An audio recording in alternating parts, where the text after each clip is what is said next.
Hi friends, ಎಲ್ಲರಿಗೂ maths point of view ಕಡೆಯಿಂದ ಸ್ವಾಗತ. ನಾವಿವತ್ತು ಒಂದು ಇಂಪಾರ್ಟೆಂಟ್ ಟಾಪಿಕ್ ನೋಡೋಕೆ ಹೋಗ್ತಾ ಇದ್ದೀವಿ. ಅದೇನು ಅಂದರೆ ಸಿಂಪಲ್ ಇಂಟ್ರೆಸ್ಟ್. ಸಿಂಪಲ್ ಇಂಟ್ರೆಸ್ಟ್ ಮತ್ತು ಕಾಂಪೌಂಡ್ ಇಂಟ್ರೆಸ್ಟ್ ಇಲ್ಲದೆ ಯಾವ ಆ್ಯಪ್ಟಿಟ್ಯೂಡ್ ಎಕ್ಸಾಮು ಇರಲ್ಲ. ಓಕೆ, ಆ್ಯಾವ್ರೇಜಸ್ಸು ಪರ್ಸೆಂಟೇಜಸ್ಸು ತುಂಬ ಹೇಗೆ ಇಂಪಾರ್ಟೆಂಟೋ ಅದೇ ರೀತಿ ಸಿಂಪಲ್ ಇಂಟ್ರೆಸ್ಟು ಮತ್ತು ಕಾಂಪೌಂಡ್ ಇಂಟ್ರೆಸ್ಟ್ ಎರಡೂ ಸಹ ಸಖತ್ ಇಂಪಾರ್ಟೆಂಟ್. ಸೊ ಸಿಂಪಲ್ ಇಂಟ್ರೆಸ್ಟ್ ನೀವು ಕಲ್ತಾದಮೇಲೆ ಕಾಂಪೌಂಡ್ ಇಂಟ್ರೆಸ್ಟ್ನೂ ಸಹ ನೋಡಿ ಕಲ್ತ್ಕೊಳ್ಳಿ. ಓಕೆ, ಸೊ ಸಿಂಪಲ್ ಇಂಟ್ರೆಸ್ಟ್ ಈ ಇಂಟ್ರೊಡಕ್ಷನ್ ಪಾರ್ಟಲ್ಲಿ ನಾವು ಏನು ಮಾಡ್ತೀವಿ ಅಂದರೆ ಎರಡು ಫಾರ್ಮುಲಾ ಇದೆ, ಎರಡು ಇಂಪಾರ್ಟೆಂಟ್ ಫಾರ್ಮುಲಾ. ಓಕೆ, ಅದೇನು ಅಂತ ತಿಳ್ಕೊತೀವಿ. ಹಾಗಂದರೆ ಅರ್ಥ ತಿಳ್ಕೊಂಡು ಒಂದು ಎಕ್ಸಾಂಪಲ್ ನೋಡೋಣ. ಎಕ್ಸಾಂಪಲ್ ನೋಡ್ತೀವಿ, ಆಗ ಅರ್ಥ ಆಗುತ್ತೆ. ಬಟ್ ಇವಾಗ ಒಂದು ಕ್ವಶನಲ್ಲಿ ವ್ಯಾಲ್ಯೂಸ್ ಕೊಟ್ಟಿರ್ತಾರೆ, ಅದನ್ನು ಡೈರೆಕ್ಟಾಗಿ ನಾವು ಫಾರ್ಮುಲಾದಲ್ಲಿ ಅಪ್ಲೈ ಮಾಡೋದಕ್ಕಾಗೋದಿಲ್ಲ. ಯಾಕಂದರೆ ಕೆಲವೊಂದು ಟೈಮಲ್ಲಿ ಕನ್ವರ್ಷನ್ಸ್ ಇರುತ್ತೆ. ಆ ಕನ್ವರ್ಷನ್ ಏನು ಅಂತಲೂ ಈ ಚಾಪ್ಟರಲ್ಲೇ ನೋಡ್ತೀವಿ. ಓಕೆನಾ? ಸೊ ಫಸ್ಟು ಇದೆರಡು ಇಂಪಾರ್ಟೆಂಟ್ ಫಾರ್ಮುಲಾಸ್ ಅಲ್ವಾ. ಇದು ಎಸ್ ಐ ಅಂದರೆ ಸಿಂಪಲ್ ಇಂಟ್ರೆಸ್ಟ್, ಪಿ ಅಂದರೆ ಪ್ರಿನ್ಸಿಪಲ್ ಅಮೌಂಟ್. ಪ್ರಿನ್ಸಿಪಲ್ ಅಮೌಂಟ್ ಅಂದರೆ ಇವಾಗ ನಾನು ಯಾರಾದರೂ ಸಾಲ ತೊಗೊತೀನಲ್ಲ, ಅವ್ರು ಎಷ್ಟು ದುಡ್ಡು ನನ್ನ ಕೈಲಿ ಕೊಡ್ತಾರೋ ಅದೇ ಪ್ರಿನ್ಸಿಪಲ್ ಅಮೌಂಟ್. ಈಗ ನಾನೊಂದು ಬ್ಯಾಂಕಲ್ಲಿ ಲೋನ್ ಅಪ್ಲೈ ಮಾಡ್ತೀನಿ 1 ಲ್ಯಾಕ್ಗೆ, ಅವ್ರು ನನಗೆ 1 ಲ್ಯಾಕ್ ಕೊಡ್ತಾರಲ್ಲ, ಆ 1 ಲ್ಯಾಕೆ ಪ್ರಿನ್ಸಿಪಲ್ ಅಮೌಂಟ್. ಓಕೆನಾ? ಸೊ ಪ್ರಿನ್ಸಿಪಲ್ ಅಮೌಂಟ್ ಅಂದ್ರೇನು, ನಾನು ದುಡ್ಡು ತಗೊಳ್ಳೋದು ಎಷ್ಟು ತೊಗೊತೀನೋ ಫಸ್ಟ್ ಟೈಮು, ಅದೇ principal amount. Next time duration, ಇಷ್ಟು ತಿಂಗಳಲ್ಲಿ ಇಲ್ಲ ಇಷ್ಟು ವರ್ಷದಲ್ಲಿ ತೀರಿಸಬೇಕು ಅಂತ ಹೇಳ್ತಾರಲ್ಲ, ಅದೇ time duration. Next rate of interest.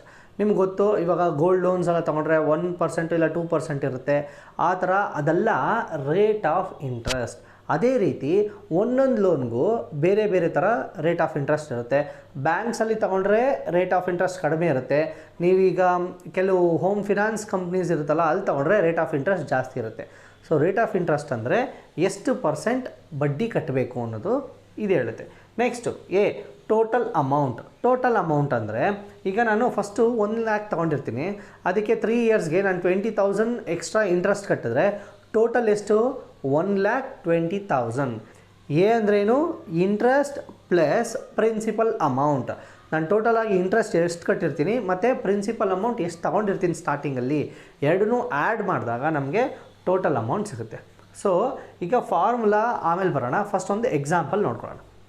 Okay, ಈಗ ಲೆಟ್ ಅಸ್ ಅಸ್ಯೂಮ್ ನಾನು ಯಾವುದೋ ಒಂದು ಬ್ಯಾಂಕಿಗೆ ಹೋಗಿ ಒಂದು ಲೋನ್ ತೊಗೋತೀನಿ. ಈಗ 1 ಲ್ಯಾಕ್ ರೂಪಿ ಪರ್ಸ್ನಲ್ ಲೋನ್ ತೊಗೋತೀನಿ ಅಂತ ಅಂದ್ಕೊಳ್ಳೋಣ. ಓಕೆನಾ? 1 ಲ್ಯಾಕ್ ರೂಪಿ ಒಂದು ಪರ್ಸ್ನಲ್ ಲೋನ್ ತೊಗೊಂಡಿದ್ದೀನಿ. ಇದನ್ನು ನಾನು ರೇಟ್ ಆಫ್ ಇಂಟ್ರೆಸ್ಟ್ 10% ತೊಗೊಂಡಿದ್ದೀನಿ ಪರ್ ಆ್ಯನಮ್. ಇದೇ ಇಂಪಾರ್ಟೆಂಟ್. ಓಕೆ ನೋಡಿ, 1 ಲ್ಯಾಕ್ ರುಪೀಸು ಲೋನ್ ತೊಗೊಂಡಿರೋದು, ಇದೇನಿದು ತೊಗೊಂಡಿರೋದು ನಾನು? Principal amount. ಕರೆಕ್ಟಾ? ಈಗ rate of interest 10% per annum. ಹಂಗಂದರೆ 10% ಪರ್ ಆ್ಯನಮ್ ಅಂದರೆ 1 ಇಯರ್ ಅಂತ ಅರ್ಥ. ಓಕೆ, 10% ಪರ್ ಆ್ಯನಮ್, 1 ಇಯರ್ಗೆ 10%. ಅಕಸ್ಮಾತ್ ಇಲ್ಲಿ 10% ಪರ್ ಮಂತ್ ಅಂತ ಇತ್ತು ಅಂದ್ಕೊಳ್ಳಿ, ಆಗ 1 ಮಂತಿಗೆ 10%. ಓಕೆನಾ? ಸೊ ಪರ್ ಆ್ಯನಮ್ ಯಾವಾಗಿದ್ರೂ ಒಳ್ಳೇದು ನಮಗೆ. ಯಾಕೆ? 1 ಇಯರ್ಗೆ 10% ಆದರೆ 1 ಮಂತ್ಗೆ ನಮಗೆ ಇಂಟ್ರೆಸ್ಟು 1% ಸಹ ಬರೋಲ್ಲ. ಕರೆಕ್ಟಾ? ಯಾಕಂದರೆ 10/12 ಮಾಡಿದ್ರೆ ಒಂದೊಂದು ಮಂತ್ಗೂ ಎಷ್ಟು % ಬಡ್ಡಿ ಅಂತ ಗೊತ್ತಾಗುತ್ತೆ. 1% ಸಹ ಬರೋಲ್ಲ 10% ತೊಗೊಂಡ್ರೆ. ಅಕಸ್ಮಾತ್ ನಾವು 10% ಪರ್ ಮಂತ್ ತೊಗೊಂಡ್ರೆ, ಓಕೆ, 10% ಪರ್ ಮಂತ್ ತೊಗೊಂಡ್ರೆ 1 ಇಯರ್ಗೆ 120% ಎಕ್ಸ್ಟ್ರಾ ಕಟ್ಟಿರ್ತೀವಿ. ಬರೀ ಬಡ್ಡಿನೇ 120%. ಸೊ ಇದ್ರ ಬಗ್ಗೆ ಸ್ವಲ್ಪ ಹುಷಾರಾಗಿರಿ. ಸೊ ಪರ್ ಆ್ಯನಮು ಪರ್ ಮಂತ್ಗೂ ಡಿಫ್ರೆನ್ಸ್ ಗೊತ್ತಾಯಿತು. ನೆಕ್ಸ್ಟು ಟೈಮ್ ಏನಾದರೂ ಅವನು 2 ಇಯರ್ಸ್ ಕೊಟ್ಟಿದ್ರು. 2 ಇಯರ್ಸಲ್ಲಿ ನಾನು ಆ ಲೋನ್ನ ಕ್ಲಿಯರ್ ಮಾಡಬೇಕು. ಸೊ ನಾನು ಟೋಟಲಾಗಿ ಎಷ್ಟು ಕಟ್ತೀನಿ ನೋಡೋಣ. ಈಗ 1 ಲ್ಯಾಕ್ ಇದೆ ನನ್ನ ಹತ್ರ. ಓಕೆ, ರೇಟ್ ಆಫ್ ಇಂಟ್ರೆಸ್ಟ್ ಎಷ್ಟು? 10%. ಸೊ ಫಸ್ಟ್ ಇಯರ್ 10% ಬಡ್ಡಿ ಅಲ್ವಾ. ಸೊ 1 ಲ್ಯಾಕ್ಗೆ 10% ಎಷ್ಟು? ನಾವು ಪರ್ಸೆಂಟೇಜಸಲ್ಲಿ ಆಗಲೇ ಕಲ್ತಿದ್ದೀವಲ್ವಾ. ಸೊ ಇದು 100%. ನಾವು ಫಸ್ಟ್ ತೊಗೊತಾ ಇರೋದು ಎಷ್ಟು? 100%. ಈಗ 10% ಎಷ್ಟು? 100%ಗೂ 10%ಗೂ ಓಕೆ ಏನು ಡಿಫ್ರೆನ್ಸ್ ಇದೆ? 10%ಅಲ್ಲಿ 1 0 ಕಡಿಮೆ ಇದೆ ಅಲ್ವಾ. ಅದೇ ರೀತಿ ಇದರಲ್ಲಿ 1 0 ಕಡಿಮೆ ಮಾಡಿ, 5 zeros ಇದೆ, 4 zeros ಹಾಕೊಳ್ಳಿ. ಸೊ ನಾನು ಫಸ್ಟ್ ಇಯರಲ್ಲಿ 10,000 rupees ಇಂಟ್ರೆಸ್ಟ್ ಕಟ್ತೀನಿ. ಓಕೆ, ಇದು ಬರೀ ಇಂಟ್ರೆಸ್ಟ್ 1 ಇಯರ್ಗೆ. ನೆಕ್ಸ್ಟು 2 ಇಯರ್ಸ್ ಅಲ್ವಾ, ಇನ್ನೊಂದು ಇಯರ್ ತಗೊಳ್ಳೋಣ. Second year okay, second year ಸಹ ನಾನು 10,000 ಇಂಟ್ರೆಸ್ಟ್ ಕಟ್ತೀನಿ. ಇದೆರಡರಿಂದ ಏನು ಗೊತ್ತಾಯ್ತು ನಮಗೆ? ನಾವು ಸಿಂಪಲ್ ಇಂಟ್ರೆಸ್ಟಲ್ಲಿ ನಾವು ಇಂಟ್ರೆಸ್ಟ್ ಕಟ್ತಾ ಇರೋದು ಬರೀ ಪ್ರಿನ್ಸಿಪಲ್ ಅಮೌಂಟ್ ಮೇಲೆ. ಇದು ತಲೆಗಿಟ್ಕೊಳ್ಳಿ, ಪ್ರಿನ್ಸಿಪಲ್ ಅಮೌಂಟ್ ಮೇಲೆ ಅಂದರೆ, ಸೊ ಫಸ್ಟ್ ಇಯರ್ಗೆ 10,000 ನಾನು ಇಂಟ್ರೆಸ್ಟ್ ಕಟ್ಟಿರ್ತೀನಿ, ನೆಕ್ಸ್ಟ್ ಇಯರ್ ಸಹ 10,000 ಕಟ್ತೀನಿ. ಈ ಇಂಟ್ರೆಸ್ಟ್ ರೇಟು ಜಾಸ್ತಿ ಆಗೋದಿಲ್ಲ. ಸಿಂಪಲ್ ಇಂಟ್ರೆಸ್ಟಲ್ಲಿ ಯಾವಾಗಲೂ ಇಂಟ್ರೆಸ್ಟು ಫಿಕ್ಸ್ಡ್ ಆಗಿರುತ್ತೆ. ಸೊ ಹೋಗ್ತಾ ಹೋಗ್ತಾ ಹೋಗ್ತಾ ಇಂಟ್ರೆಸ್ಟ್ ಜಾಸ್ತಿ ಆಗೋದಿಲ್ಲ. Okay, so first year second year ಹೀಗೆ ಇರುತ್ತೆ. ಅಕಸ್ಮಾತ್ ನಾನು ಟೈಮ್ ಡ್ಯೂರೇಷನ್ 3 ಇಯರ್ಸಿಗೆ ತೊಗೊಂಡ್ರೆ ಥರ್ಡ್ ಇಯರ್ ಸಹ ನಾನು 10,000 ರುಪೀಸಾಗಿ ಇಂಟ್ರೆಸ್ಟಾಗಿ ಕಟ್ತೀನಿ. ಓಕೆ, ಹಾಗಾದರೆ ಆಫ್ಟರ್ 2 ಇಯರ್ಸ್ ಆದಮೇಲೆ ನಾನು ಬರೀ ಇಂಟ್ರೆಸ್ಟ್ ಎಷ್ಟು ಕಟ್ಟಿರ್ತೀನಿ? 20,000 ರುಪೀಸ್. ಕರೆಕ್ಟಾ? 2 ಇಯರ್ಸ್ ಆದಮೇಲೆ ಬರೀ ಇಂಟ್ರೆಸ್ಟ್ ನಾನು 20,000. ಇದೇ SI. ಓಕೆ, ಇದನ್ನು ಕಂಡುಹಿಡಿಯೋದಕ್ಕೆ ನಾವು ಈ ಫಾರ್ಮುಲಾ ಯೂಸ್ ಮಾಡ್ತೀವಿ. ಸಿಂಪಲ್ ಇಂಟ್ರೆಸ್ಟ್ ಕಂಡುಹಿಡಿಯೋದಕ್ಕೆ, ಓನ್ಲಿ ಸಿಂಪಲ್ ಇಂಟ್ರೆಸ್ಟ್, ಬರೀ ನಾವು ಬಡ್ಡಿನೇ ಎಷ್ಟು ಕಟ್ಟಿರ್ತೀವಿ ಅಂತ ಕಂಡುಹಿಡಿಯೋದಕ್ಕೆ ಈ ಫಾರ್ಮುಲಾ SI ಫಾರ್ಮುಲಾ ಯೂಸ್ ಮಾಡ್ತೀವಿ. ಟೋಟಲ್ ಅಮೌಂಟ್, ಈಗ ನಾನು 20,000 ಬಡ್ಡಿ ಮಾತ್ರ ಕಟ್ಟಿದ್ದೀನಿ. ಹಾಗಾದರೆ 2 ಇಯರ್ಸ್ ಆದಮೇಲೆ ನಾನು ಟೋಟಲ್ ಎಷ್ಟು ಕಟ್ಟಿರ್ತೀನಿ?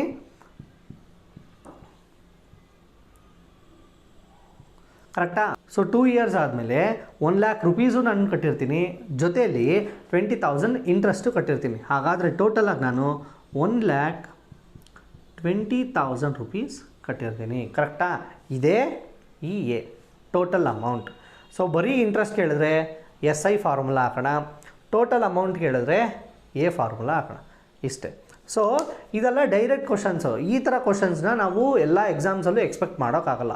ತುಂಬ ಬೇಸಿಕ್ ಲೆವೆಲ್ ಎಕ್ಸಾಮ್ಸ್ ಇರುತ್ತೆ ಗೊತ್ತಾ, SLC ಮೇಲೆ ಇಲ್ಲ 8th ಸ್ಟ್ಯಾಂಡರ್ಡ್ ಮೇಲೆ ಗೌರ್ಮೆಂಟ್ ಎಕ್ಸಾಮ್ಸು, ಈ ಥರ ಟೈಪಲ್ಲಿ ಮಾತ್ರ ನಿಮಗೆ ಡೈರೆಕ್ಟ್ ಕ್ವಶನ್ಸ್ ಕೊಡೋದು.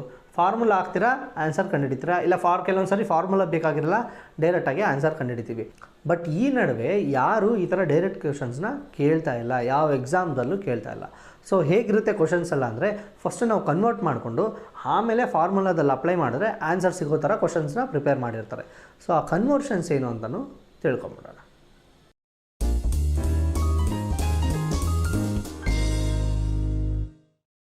ಈಗ ನಾನು ಆಗಲೇ ಹೇಳ್ದಂಗೆ ಕೆಲವು ಕನ್ವರ್ಷನ್ಸು ತುಂಬ ಇಂಪಾರ್ಟೆಂಟ್ ಆಗುತ್ತೆ ಫಾರ್ಮುಲಾದಲ್ಲಿ ಅಪ್ಲೈ ಮಾಡಬೇಕಾದ್ರೆ. ಕೆಲವುದನ್ನು ಡೈರೆಕ್ಟಾಗಿ ಅಪ್ಲೈ ಮಾಡ್ಬೋದು, ಕೆಲವುದನ್ನು ಡೈರೆಕ್ಟಾಗಿ ಅಪ್ಲೈ ಮಾಡೋಕ್ಕಾಗಲ್ಲ. ಅದು ಯಾವ್ದು ಹೇಗೆ ಅಪ್ಲೈ ಮಾಡೋದು ಅಂತ ನೋಡ್ಕೊಳ್ಳೋಣ.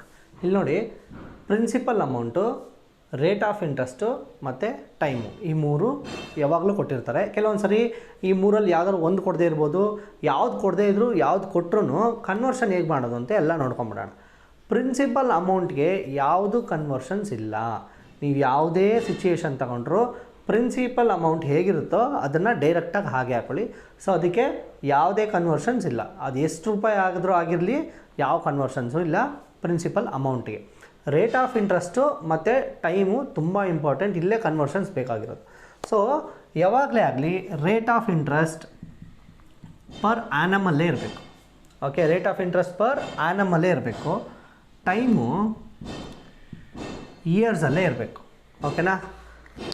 ರೇಟ್ ಆಫ್ ಇಂಟ್ರೆಸ್ಟ್ ಪರ್ ಆ್ಯನಮ್ಗೆ ಇರಬೇಕು, ಟೈಮು ಇಯರ್ಸ್ಗೆ ಇರಬೇಕು. ಟೈಮ್ ಏನಾದರೂ ಮಂತ್ಸ್ ಕೊಟ್ಟಿದ್ರೆ ಅದನ್ನು ಇಯರ್ಸ್ ಕನ್ವರ್ಟ್ ಮಾಡಬೇಕು. ರೇಟ್ ಆಫ್ ಇಂಟ್ರೆಸ್ಟ್ ಏನಾದರೂ 3 ಮಂತ್ಸ್ಗಿಷ್ಟು, 4 ಮಂತ್ಸ್ಗಿಷ್ಟು, 6 ಮಂತ್ಸ್ಗಿಷ್ಟು ಅಂತ ಕೊಟ್ಟರೆ ಅದನ್ನು 1 ಇಯರ್ ಎಷ್ಟು ಅಂತ ಕನ್ವರ್ಟ್ ಮಾಡಿಕೊಂಡೆ ಫಾರ್ಮುಲಾದಲ್ಲಿ ಹಾಕಬೇಕು. ಅದು ಹೇಗೆ ಮಾಡೋದು ನೋಡೋಣ. ಸೊ ಪ್ರಿನ್ಸಿಪಲ್ ಅಮೌಂಟ್ಗೆ ಯಾವ ಕನ್ವರ್ಷನ್ಸು ಬೇಕಾಗಿಲ್ಲ. ಇಲ್ಲಿ ನೋಡಿ, rate of interest 5% per annum ಇದೆ ಅಲ್ವಾ, ಇದೇ important. Okay, per annum important. Per annum ಇದ್ದರೆ ಯಾವ ಕನ್ವರ್ಷನ್ಸು ಬೇಡ, ಏನೂ ಇಲ್ಲ. Rate of interest okay. Next time ನೋಡಿ 2 ಇಯರ್ಸಲ್ಲಿದೆ. ಟೈಮ್ ನಾವು ಇಯರ್ಸಲ್ಲೇ ಬೇಕಲ್ವಾ, ಸೊ ಟೈಮು ಸಹ ಇಯರ್ಸಲ್ಲೇ ಇದೆ. ಇಲ್ಲಿ ಯಾವ ಕನ್ವರ್ಷನ್ಸು ಬೇಡ. ಸೊ P ಅಂದರೆ ಪ್ರಿನ್ಸಿಪಲ್ ಅಮೌಂಟ್, R ಅಂದರೆ ರೇಟ್ ಆಫ್ ಇಂಟ್ರೆಸ್ಟ್, T ಅಂದರೆ ಟೈಮು. ಸೊ ಮೂರು ನಮಗೆ ಬೇಕಾಗಿರೋ ಫಾರ್ಮ್ಯಾಟಲ್ಲೇ ಇದೆ ಫಸ್ಟ್ ಕ್ವಶನ್ಗೆ. ಕರೆಕ್ಟಾ? ಸೊ ಈ ಮೂರನ್ನ ಡೈರೆಕ್ಟಾಗಿ P ಅಂದರೆ 10,000, T ಅಂದರೆ 2, R ಅಂದರೆ 5 ಅಂತ ಡೈರೆಕ್ಟಾಗಿ ರೀಪ್ಲೇಸ್ ಮಾಡ್ಬೋದು ಫಸ್ಟ್ ಕ್ವಶನಲ್ಲಿ. ಓಕೆ, ಈಗ ಸೆಕೆಂಡ್ ಕ್ವಶನ್ ನೋಡೋಣ. ಸೆಕೆಂಡ್ ಕ್ವಶನ್ ನೋಡಿ, ಪ್ರಿನ್ಸಿಪಲ್ ಅಮೌಂಟ್ ಏನು ಆಗಲೇ ಹೇಳ್ದಂಗೆ ಯಾವ ಕನ್ವರ್ಷನ್ಸು ಬೇಕಾಗಿಲ್ಲ, ಅದು ಯಾವಾಗಲೂ ಪರ್ಫೆಕ್ಟಾಗೇ ಇರುತ್ತೆ. ನೆಕ್ಸ್ಟು ಇಲ್ಲಿ 10% ಪರ್ ಆ್ಯನಮ್. ಇಲ್ಲಿ ನೋಡಿ, ಪರ್ ಆ್ಯನಮ್ ಇದೆಯಾ, ಇಲ್ಲೂ ಸಹ ಏನು ಕನ್ವರ್ಷನ್ಸ್ ಬೇಕಾಗಿಲ್ಲ. ಓಕೆ, ನೆಕ್ಸ್ಟ್ ಇಲ್ಲಿ ನೋಡಿ, ಟೈಮು 24 ಮಂತ್ಸ್ ಅಂತ ಕೊಟ್ಟಿದ್ದಾನೆ. ಸೊ ಟೈಮು ಯಾವಾಗಲೂ ಯಾವುದ್ರಲ್ಲಿ ಇರಬೇಕು, ಇಯರ್ಸಲ್ಲಿ ಇರಬೇಕು. ಬಟ್ ಇಲ್ಲಿ ಏನಿದೆ, ಮಂತ್ಸಲ್ಲಿದೆ. 1 ಇಯರ್ಗೆ ಎಷ್ಟು ಮಂತ್ಸು, 12 ಮಂತ್ಸು. 24 ಮಂತ್ಸ್ ಅಂದರೆ ಇದು 2 ಇಯರ್ಸ್ ಅಲ್ವಾ, ಇದೇ ಇಂಪಾರ್ಟೆಂಟ್. ಓಕೆನಾ? ಸೊ ಮಂತ್ಸಲ್ಲಿದ್ದರೆ ಅದನ್ನು ಇಯರ್ಸ್ಗೆ ಕನ್ವರ್ಟ್ ಮಾಡ್ಕೋಬೇಕು.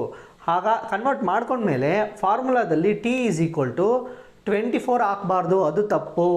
ನಾನು ಆಗಲೇ ಹೇಳ್ದಂಗೆ ಟಿ ಈಸ್ ಈಕ್ವಲ್ ಟು ಇಯರ್ಸಲ್ಲೇ ಇರಬೇಕೆಲ್ಲ ಟೈಮು. ಸೊ 24 ಮಂತ್ಸಲ್ಲಿದೆ, ಅದನ್ನು ಡೈರೆಕ್ಟ್ 24 ಅಂತ ಹಾಕಿದ್ರೆ ಆನ್ಸರ್ ತಪ್ಪು ಬರುತ್ತೆ. ಅದನ್ನು ಇಯರ್ಸ್ಗೆ ಕನ್ವರ್ಟ್ ಮಾಡಿಕೊಂಡು, ಸೊ ಇಲ್ಲಿ ಟಿ ಈಸ್ ಈಕ್ವಲ್ ಟು ಎಷ್ಟು ಹಾಕ್ಕೋತೀವಿ, 2. 6 ಪರ್ ಮಂತಲ್ಲೇ ಇದೆ, so R is equal to 10 ಹಾಕೋತೀವಿ. ಪಿ ಈಸ್ ಈಕ್ವಲ್ ಟು 10,000 ಹಾಕೋತೀವಿ. ಎಲ್ಲ ಸಬ್ಸ್ಟಿಟ್ಯೂಟ್ ಮಾಡ್ತೀವಿ, ಆನ್ಸರ್ ಬಂದುಬಿಡುತ್ತೆ. ಓಕೆ, ಇಲ್ಲಿ ನೋಡೋಣ ಥರ್ಡ್ ಸಿಚುಯೇಷನ್ ನೋಡಿ. ಪ್ರಿನ್ಸಿಪಲ್ ಅಮೌಂಟ್ ಯಾವಾಗಲೂ ಕರೆಕ್ಟಾಗಿ ಇರುತ್ತೆ. Next rate of interest per quarter ಅಂತ ಇದೆ. ಕ್ವಾರ್ಟರ್ ಅಂದರೆ ಅರ್ಥ ಏನು ಗೊತ್ತಾ? ಓಕೆ, 3 ಮಂತ್ಸ್ಗೆ ಅಂತ ಅರ್ಥ. ಓಕೆ, 1 ಕ್ವಾರ್ಟರ್ ಅಂದರೆ 3 ಮಂತ್ಸ್ಗೆ ಅಂತ ಅರ್ಥ. ಓಕೆ, ಹಾಗಾದರೆ 1 ಇಯರ್ಗೆ ಎಷ್ಟು ಮಂತ್ಸು, 12 ಮಂತ್ಸು. ಸೊ 3 ಈ ಥರ ಆದರೆ ನಾವು 4 ಟೈಮ್ಸ್ ಡಿವೈಡ್ ಮಾಡ್ಬೋದು. ಕರೆಕ್ಟಾ? 12ನ ನಾವು 4 ಟೈಮ್ಸ್ 3 ಅಂತ ಡಿವೈಡ್ ಮಾಡ್ಬೋದು. ಸೊ ಒಂದು ಪಾರ್ಟಿಗೆ, ಓಕೆ, ಫಸ್ಟ್ 3 ಮಂತ್ಸ್ಗೆ 6% ಆದರೆ, ಓಕೆ, 12 ಮಂತ್ಸ್ಗೆ ಎಷ್ಟು, ಸೊ ಇಂಟು 4. ಯಾಕೆ ಇಂಟು 4 ಮಾಡ್ತಾಯಿದ್ದೀನಿ? 1 ಇಯರ್ನ ನಾನು 3 ಮಂತ್ಸ್ ಅಂತ ತೊಗೊಂಡ್ರೆ, ಕ್ವಾರ್ಟರ್ ಅಂತ ತೊಗೊಂಡ್ರೆ 12 ಮಂತ್ಸ್ ಬರುತ್ತೆ. 1 ಕ್ವಾರ್ಟರ್ಗೆ 3 ಮಂತ್ಸು. ಓಕೆ, 1 ಇಯರ್ಗೆ 4 ಕ್ವಾರ್ಟರ್ಸ್ ಇರುತ್ತೆ. 1 ಇಯರ್ಗೆ ಎಷ್ಟು, 4 ಕ್ವಾರ್ಟರ್ಸ್. ಪರ್ ಆ್ಯನಮ್ಗೆ ತಾನೇ ನಮಗೆ ಬೇಕಾಗಿರೋದು. ಯಾವಾಗಲೂ rate of interest per annum ಇರಬೇಕು. ಆ್ಯನಮ್ ಅಂದರೆ 1 ಇಯರ್ ಅಂತ. ಸೊ ಇದು 6% per quarter. Okay, 6% per quarter. Quarter ಅಂದರೆ 3 ಮಂತ್ಸ್. 1 ಇಯರ್ಗೆ 4 ಕ್ವಾರ್ಟರ್ಸ್ ಇರುತ್ತೆ. So 6 into 4. ಕ್ವಾರ್ಟರ್ ಅಂತ ಬಂದಾಗ ಯಾವಾಗಲೂ ಏನೇ ನಂಬರ್ ಕೊಟ್ಟಿದ್ರು ಇಂಟು 4 ಮಾಡಿದ್ರೆ ನಮಗೆ ಎಷ್ಟು ಬರುತ್ತೆ, 24%. ಓಕೆನಾ? ಸೊ ಇಲ್ಲಿ ಆರಲ್ಲಿ, ಓಕೆ, ಥರ್ಡ್ ಕ್ವಶನಲ್ಲಿ ಆರ್ನ ನಾವು 6% ಅಂತ ಮಾಡಬಾರ್ದು, ಅದು ತಪ್ಪಾಗ್ಬಿಡುತ್ತೆ. 24% ಅಂತ ಮಾಡಬೇಕು. ಯಾಕೆ? ಆರ್ ಯಾವತ್ತೇ ಇದ್ದರೂ ಪರ್ ಆ್ಯನಮ್ ಇರಬೇಕು. ಇದು ಪರ್ ಕ್ವಾರ್ಟರ್ ಇದೆ. ಓಕೆನಾ? ಸೊ ಕ್ವಾರ್ಟರಿಂದ ನಾವು ಇಯರ್ಗೆ ಕನ್ವರ್ಟ್ ಮಾಡಿಕೊಂಡು ಏನು ಬರುತ್ತೋ ಆನ್ಸರು ಅದನ್ನು ಆರ್ ಆಗಿ ರೀಪ್ಲೇಸ್ ಮಾಡಬೇಕು. ಆರ್ನ ನಾವೇನಾದ್ರು 6 ಅಂತ ಅಲ್ಲಿ ಹಾಕ್ಕೊಂಡು ಆನ್ಸರ್ ಕಂಡಿಡಿದ್ರೆ ಅದು ತಪ್ಪಾಗ್ಬಿಡುತ್ತೆ. ನೆಕ್ಸ್ಟ್ ಟೈಮ್ ನೋಡಿ, ನಾನು ಆಗಲೇ ಹೇಳ್ದಂಗೆ ಟೈಮ್ ಯಾವತ್ತು ಇಯರ್ಸಲ್ಲಿ ಇರಬೇಕು. ಸೊ ಇದು 36 ಮಂತ್ಸ್ ಅಂತ ಇದೆ. ಸೊ 36 ಮಂತ್ಸ್ ಅಂದರೆ T is equal to 3 years. ಇದೇ ಇಂಪಾರ್ಟೆಂಟ್. ಓಕೆನಾ? ಸೊ ಈಗ ಈ ಕ್ವಶನ್ ಪ್ರಕಾರ ಅಲ್ಲಿ P is equal to 3000, T is equal to 3, 36 ಹಾಕಬಾರ್ದು. ಅದು ಮಂತ್ಸಲ್ಲಿದೆ, ಅದು ಇಯರ್ಸ್ಗೆ ಕನ್ವರ್ಟ್ ಮಾಡಿಕೊಂಡು 3 ಅಂತ ಹಾಕಬೇಕು ಟೀಗೆ. ಆರ್ ಬದಲು ನಾವು 6 ಹಾಕಬಾರ್ದು, 24 ಅಂತ ಹಾಕಬೇಕು. ಓಕೆನಾ? ಇದು ಇಂಪಾರ್ಟೆಂಟ್ ಕನ್ವರ್ಷನ್ಸ್. ಇದೇ ರೀತಿ ಇಲ್ಲೂ ನೋಡೋಣ. ಇಲ್ಲಿ ನೋಡಿ, ಪಿ ಯಾವಾಗಲೂ ಏನು ಕನ್ವರ್ಷನ್ ಇರೋದಿಲ್ಲ. ಇಲ್ಲಿ rate of interest is equal to 5% per 6 months. Okay, 6 months ಅಥವಾ ಹಾಫ್ ಇಯರ್. ಓಕೆ, 6 ಮಂತ್ಸ್ ಆದರೂ ಕೊಡ್ಬೋದು ಅವನು, ಇಲ್ಲ ಹಾಫ್ ಇಯರ್ ಅಂತ ಆದರೂ ಕೊಡ್ಬೋದು. ಸೊ ನಾವು ರೇಟ್ ಆಫ್ ಇಂಟ್ರೆಸ್ಟ್ ಯಾವತ್ತು ಪರ್ ಆ್ಯನಮ್ ಇರಬೇಕು. ಇಲ್ಲಿ ಪರ್ 6 ಮಂತ್ಸ್ ಇದೆ. ಸೊ 6 ಮಂತ್ಸ್ಗೆ 5% ಆದರೆ 12 ಮಂತ್ಸ್ಗೆ ಎಷ್ಟು, 10%. ಕರೆಕ್ಟಾ? 5 ಇಂಟು 2. ಓಕೆ, 2 ಯಾಕೆ ಮಾಡ್ತಾಯಿದ್ದೀವಿ, 6 ಮಂತ್ಸ್ ಅಲ್ವಾ? ಸೊ 6 ಇಂಟು 2 12 ಮಂತ್ಸ್ ಆಗುತ್ತೆ. ಸೊ ಆಗ 5 ಇಂಟು 2 10%. ಇದು ಅರ್ಥ ಆಗ್ತಿದೆ ಅಲ್ವಾ? ಇದೇ ಇಂಪಾರ್ಟೆಂಟ್. ಓಕೆ, ಫಸ್ಟ್ 6 ಮಂತ್ಗೆ 5% ಆದರೆ ನೆಕ್ಸ್ಟ್ 6 ಮಂತ್ಗೆ ಮತ್ತೆ 5%. ಟೋಟಲ್ ಆನ್ಸರ್ ಎಷ್ಟಾಗುತ್ತೆ, 10% ಆಗುತ್ತೆ. ಸೊ 5 ಇಂಟು 2 ಮಾಡಿದ್ರೆ 10%. ಯಾವಾಗಲೂ ರೇಟ್ ಆಫ್ ಇಂಟ್ರೆಸ್ಟ್ ಪರ್ ಆ್ಯನಮ್ಗೆ ಇರಬೇಕು. ಇದು ಪರ್ 6 ಮಂತ್ಸ್ಗಿದೆ. ಸೊ ಎಷ್ಟೇ ಮಂತ್ಸ್ಗಿರಲಿ ಅದನ್ನು ಇಯರ್ ಕನ್ವರ್ಟ್ ಮಾಡ್ಕೋಬೇಕು. ಇಲ್ಲೂ ಅಷ್ಟೇ. ಇಲ್ಲಿ ನೋಡಿ, ಇಲ್ಲಿ ಒಂದು ಸ್ವಲ್ಪ ಡಿಫ್ರೆಂಟ್ ಆಗಿದೆ. T is equal to 30 months. Okay, 30 ಮಂತ್ಸ್ನ ನಾವು ಡೈರೆಕ್ಟಾಗಿ ಇಯರ್ಸಾಗಿ ಕನ್ವರ್ಟ್ ಮಾಡ್ಕೊಳಕ್ಕೆ ಆಗೋದಿಲ್ಲ. ಸೊ ಅದನ್ನು ನಾವೇನು ಮಾಡ್ತೀವಿ, 30 divided by 12. Okay, 30 divided by 12 ಹಾಕ್ಕೊಂಡು ಮಾಡಿದ್ರೆ ಆನ್ಸರ್ ಸಿಕ್ಬಿಡುತ್ತೆ. 30 ಮಂತ್ಸು ಡಿವೈಡೆಡ್ ಬೈ 12. ಓಕೆ, ಇಲ್ಲೂ ಅಷ್ಟೇ 24 ಮಂತ್ಸ್ನ ನಾವು ಡಿವೈಡೆಡ್ ಬೈ 12 ಮಾಡಿದ್ರೆ 2 ಬರುತ್ತೆ. 12 1 12 2 24. ಕರೆಕ್ಟಾ? ಇಲ್ಲಿ 36 ಇದೆ, 12 3 36. ಇಲ್ಲಿ ಡೈರೆಕ್ಟಾಗಿ ಹಾಕೊಂಡ್ರಿ. ಬಟ್ ಇಲ್ಲಿ 12ಅಲ್ಲಿ ಈ 30 ಹೋಗಲ್ಲ. ಸೊ 30 ಬೈ 12 ಅಂತಲೇ ಅಲ್ಲಿ ರೀಪ್ಲೇಸ್ ಮಾಡೋಣ. ಇದನ್ನು ಸಿಂಪ್ಲಿಫೈ ಮಾಡಿಬಿಟ್ಟಾದ್ರೂ ರೀಪ್ಲೇಸ್ ಮಾಡ್ಬೋದು, ಇಲ್ಲ ಹೀಗೆ ಹಾಕ್ಕೊಂಡು ಸಿಂಪ್ಲಿಫೈ ಮಾಡ್ಬೋದು, ಏನೂ ಪ್ರಾಬ್ಲಮ್ ಇಲ್ಲ. ಸೊ ಈ 4 ಸಿಚುಯೇಷನ್ಸ್ ನೋಡ್ಕೊಂಡಿವಲ್ವಾ, ಇದೇ ಥರ ಇನ್ನೊಂದು 2 ಸಿಚುಯೇಷನ್ಸ್ ಇದೆ, ಅದು ಸಹ ಸಖತ್ ಇಂಪಾರ್ಟೆಂಟ್ ಆಗುತ್ತೆ. ಮೇಯ್ನು ರೇಟ್ ಆಫ್ ಇಂಟ್ರೆಸ್ಟ್ ಎಲ್ಲ ಪರ್ ಆ್ಯನಮ್ ಇರಬೇಕು, ಟೈಮು ಇಯರ್ಸಲ್ಲಿ ಇರಬೇಕು. Okay, rate of interest per annum, time ಇಯರ್ಸಲ್ಲಿದ್ದರೆ ಪರ್ಫೆಕ್ಟಾಗಿರುತ್ತೆ. ಸೊ ಇದೆಲ್ಲ ನೋಡಿ, ಇದು ಪರ್ ಆ್ಯನಮ್ ಕರೆಕ್ಟಾಗಿದೆ. ಇದು ಪರ್ ಕ್ವಾರ್ಟರ್ ಅಂದರೆ ಎಷ್ಟು, 3 ಮಂತ್ಸು.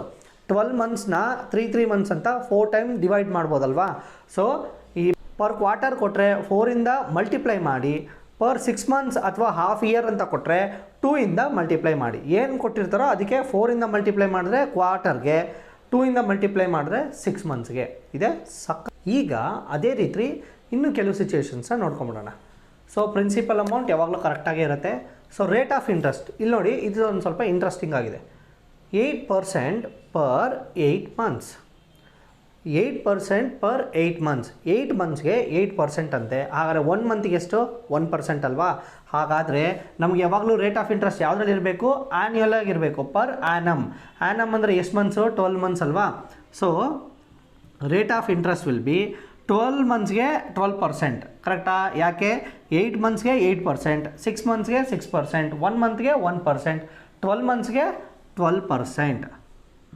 ಸೊ 12% ಪರ್ ಆ್ಯನಮ್, ಇದು ಕರೆಕ್ಟ್. ಓಕೆನಾ? ಇದೇ ಇಂಪಾರ್ಟೆಂಟ್, ಯಾವಾಗಲೂ ರೇಟ್ ಆಫ್ ಇಂಟ್ರೆಸ್ಟ್ ಪರ್ ಆ್ಯನಮ್ಗೆ ಇರಬೇಕು. ನೆಕ್ಸ್ಟ್ ಟಿ ಯಾವಾಗಲೂ ಮಂತ್ಸಲ್ಲಿ ಕೊಟ್ಟರೆ ಅದನ್ನು ನಾವು ಇಯರ್ಸ್ ಕನ್ವರ್ಟ್ ಮಾಡ್ಕೋಬೇಕು. ಅದೇಗೆ 30/12. ಆಗಲೇನು ನಮಗೆ 30/12 ಬಂತು, ನಾವು ಹಾಗೆ ಬಿಟ್ವಿ. ಹಾಗೆ ಬಿಟ್ಟು ಇದನ್ನು ಇದೇ ಆನ್ಸರ್ನ ಅಲ್ಲಿ ರೀಪ್ಲೇಸ್ ಮಾಡಿ ಆನ್ಸರ್ ಕಂಡುಹಿಡಿದ್ರು ಆನ್ಸರ್ ಬರುತ್ತೆ. ಇಲ್ಲ ಎಷ್ಟು ಪಾಸಿಬಲ್ ಆಗುತ್ತೋ ಡಿವೈಡ್ ಮಾಡಿ. 2 6 2 15 3 2 3 5 answer 5/2. So T is equal to 5/2ನ ಅಲ್ಲಿ ರೀಪ್ಲೇಸ್ ಮಾಡಿ.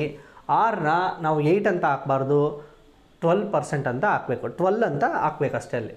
ನೆಕ್ಸ್ಟು ಇಲ್ಲಿ ನೋಡಿ, ಈ ಸಿಚುಯೇಷನ್ ನೋಡಿ, ಪಿ ಪ್ರಿನ್ಸಿಪಲ್ ಅಮೌಂಟ್ 9000 ಯಾವಾಗಲೂ ಕರೆಕ್ಟಾಗಿರುತ್ತೆ, ಅದು ಎಷ್ಟಾದರೂ ಇರಲಿ perfect. Rate of interest per annum ಇರಬೇಕು, ಬಟ್ ಇಲ್ಲೆಲ್ಲಿದೆ 6% ಪರ್ 6 ಮಂತ್ಸ್ ಅಂತ ಇದೆ. ಸೊ 6% ಪರ್ 6 ಮಂತ್ ಅಂದರೆ 1 ಮಂತಿಗೆ 1%, ಕರೆಕ್ಟಾ? ಸೊ 12 ಮಂತಿಗೆ ಹಾಗಾದರೆ 12% ಆಗುತ್ತೆ, ಕರೆಕ್ಟಾ? 6% ಪರ್ 6 ಮಂತ್, 8% ಪರ್ 8 ಮಂತ್, ಆ ಥರ ಇದ್ದರೆ 1 ಮಂತ್ಗೆ 1% ಆಗುತ್ತೆ. ಹಾಗಾದರೆ 12 ಮಂತ್ಸ್ಗೆ 12% per annum. Okay, R is equal to ಅಲ್ಲಿ 6 ಹಾಕಬಾರ್ದು, 12 ಹಾಕಬೇಕು. ಅದೇ ಥರ ಇಲ್ಲಿ ನೋಡಿ, ಟೈಮ್ನ ನಾವು ಮಂತ್ಸಲ್ಲಿ ಕೊಟ್ಟರೆ ಡಿವೈಡೆಡ್ ಬೈ 12 ಮಾಡಬೇಕು. 34 ಡಿವೈಡೆಡ್ ಬೈ 12. ಸೊ ಇದು 2 6 2 17 17/6. ಸೊ ಇದನ್ನು ನಾವು ಟಿ ಅಂತ ರೀಪ್ಲೇಸ್ ಮಾಡಬೇಕು, ಇಷ್ಟೇ. ನೆಕ್ಸ್ಟ್ ನೋಡಿ, ಇದು ಫೈನಲ್ಲು. ಪಿ ಕರೆಕ್ಟಾಗಿದೆ, ರೇಟ್ ಆಫ್ ಇಂಟ್ರೆಸ್ಟ್ ಈಗ ನೋಡಿ 7% ಪರ್ 4 ಮಂತ್ಸ್ ಅಂತ ಇದೆ. ಸೊ ಹಾಗಾದರೆ 4 ಮಂತ್ಸ್ಗೆ 7%, 8 ಮಂತ್ಸ್ಗೆ 14%, 12 ಮಂತ್ಸ್ಗೆ 21%. ಹೇಗೆ ಮಾಡ್ತಾಯಿದ್ದೀನಿ ನಾನು ಅಂದರೆ, ಇಲ್ಲಿ ಏನು ಕೊಟ್ಟಿದ್ರು ಆ ವ್ಯಾಲ್ಯೂ ಇಂಟು 3. ಯಾಕೆ?